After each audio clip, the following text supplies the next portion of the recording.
Hey guys, welcome back to a brand new video. So excited for the upcoming updates to Arcane Odyssey. You've got the Sky Kingdom, plenty of new fighting styles, spirit abilities and other abilities, new weapons, new mini boss that drops this incredible armor and beautiful sword that I would honestly love to get. I hope it's like a strength weapon. The skill notes rework and many more features coming into the full release. I honestly can't wait. But honestly, it's been a while since I've touched Arcane Odyssey. I'm not even gonna lie. This game hasn't had anything new happen to it that was worth getting back into. I've been exploring other games like Kingdom Come and just other like Steam games. I'm gonna dive into a new Warlord build. Might as well, right? I thought it would maybe allow me to get back into this game, maybe find something more exciting to do besides just sitting around waiting for the new update. But yeah, so today I'm gonna dive into on this very exciting Warlord build, and yeah, let's get into what it looks like. Alright guys, welcome back. So before any good build, you want to figure out what weapons that you're using. So today I'll be using the Colossal Greatsword. Of course, this is honestly one of my favorites. I've made plenty of videos on it. You guys already know the Colossal Greatsword is amazing, especially with the one ability. This one, forgot what it was called. What is it? The Colossal Cleave. That's right. Oh my god, I've not played this game in so long. But next is the Lance. So you have the Lance of Loyalty. Of course, this only has like one good ability, which is the Shining Cycle. Now, this weapon is also getting another ability in the update. I think it's called Ardent Rise, which allows you to like go up, and I'll put like a link, or I'll put like a clip up on the screen right now. It's gonna be amazing. But the third and final weapon is gonna be, of course, the Lion's Halberd from Argos. So this weapon, you can put a lot of skills on it, but the main one that you want is Crushing Judgment. And basically what it does is it just launches you forward and creates this big AoE. This weapon has huge AoE, and of course I have dents on all of my weapons, so that it does get that big attack size. I don't really care that it makes it slower. I believe it makes it slower. Yeah, but it doesn't really matter because I switched out Iron Leg for basic combat, and it's honestly the same. I think in terms of damage, Iron Leg might do a little more, but it's just so much slower. And of course, when it's slow, it makes it hard to hit the opponent. So I opted for basic combat. It's not that big of a difference, but um, it does make it go a lot faster, which makes it more reactive. Alright guys, next onto the stats. So my stats are 120 in strength and 160 in weapon.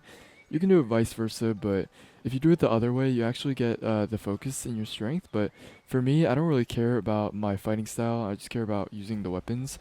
So if you're like me and you only care about weapons, then put 160 in weapon and 120 in strength. And for the fighting style, like I said before, I just use basic combat. You can use other ones like Sailor, Sailor's Fist, or Iron Leg. I heard those two are pretty good. I've tried them in the past, and they served me pretty well. But Sailor Leg, I don't like it because you have to keep drinking seawater, which is pretty annoying. And Iron Fist or Iron Leg is very slow in my opinion compared to like basic combat.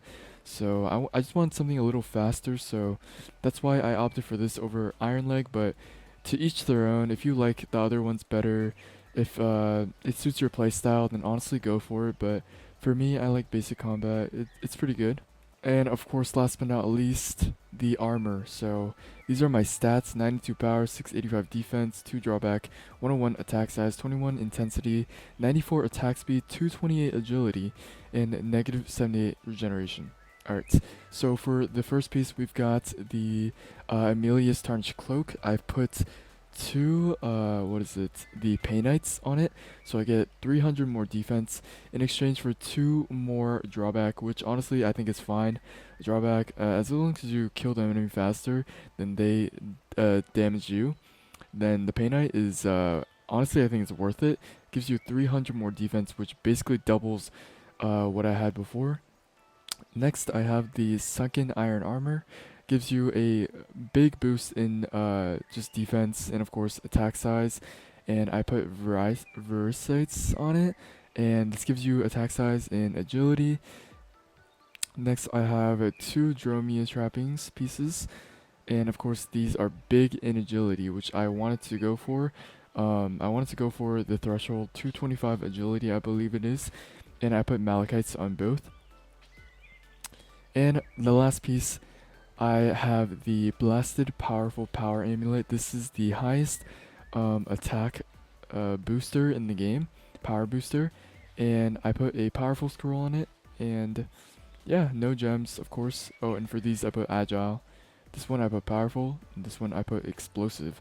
So it all rounds out to these stats, and I opted for like a faster style Warlord build, which still does a lot of attack and still has a pretty decent amount of defense. You could arguably opt for more, but for me this playstyle works.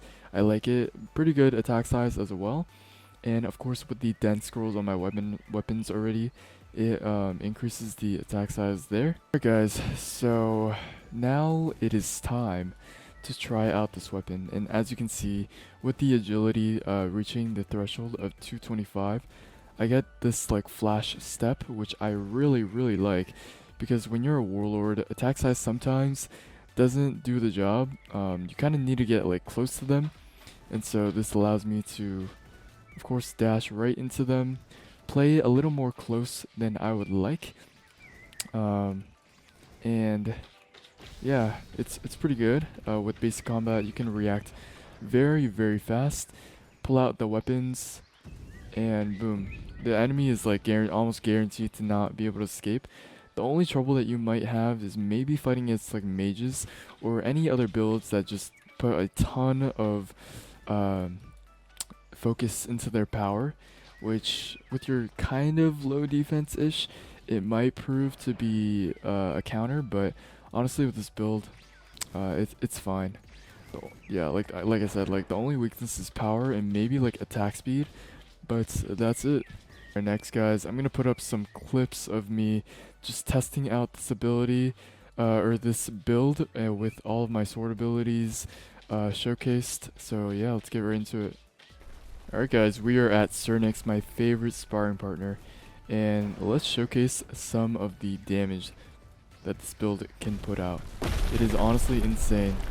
So the E ability, you want to gain good distance, and you want that final like explosion to explode onto them, so it does multiple instances.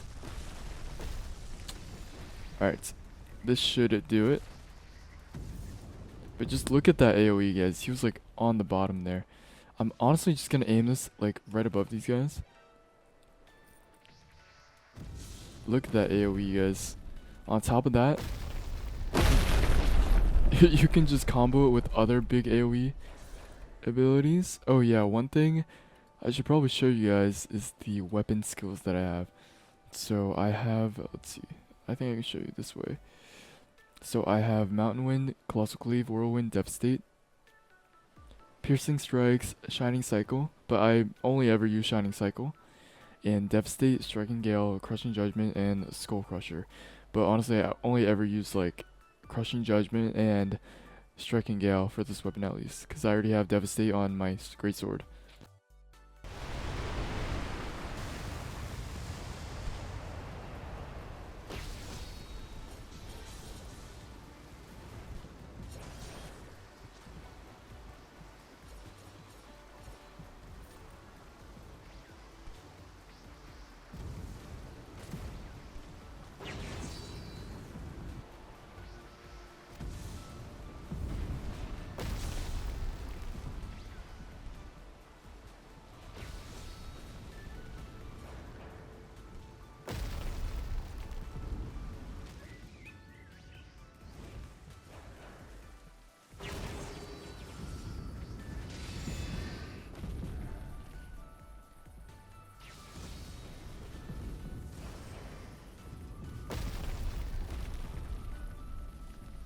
Alright guys, I think that's gonna be it for this video. There is no one in my server that wants to spar, but maybe in the next video I will include a sparring session, just to showcase like the PvP style of this build. But yeah, thanks so much for watching, guys. Welcome back to Arcane Odyssey, to you and myself. And I hope that this update comes out. I heard it comes out in July, but it's not confirmed. But I am excited for it, and I do hope that it does come out by July, if not sooner. So, yeah, guys, I hope you enjoyed, and I'll see you guys in the next video. Peace out.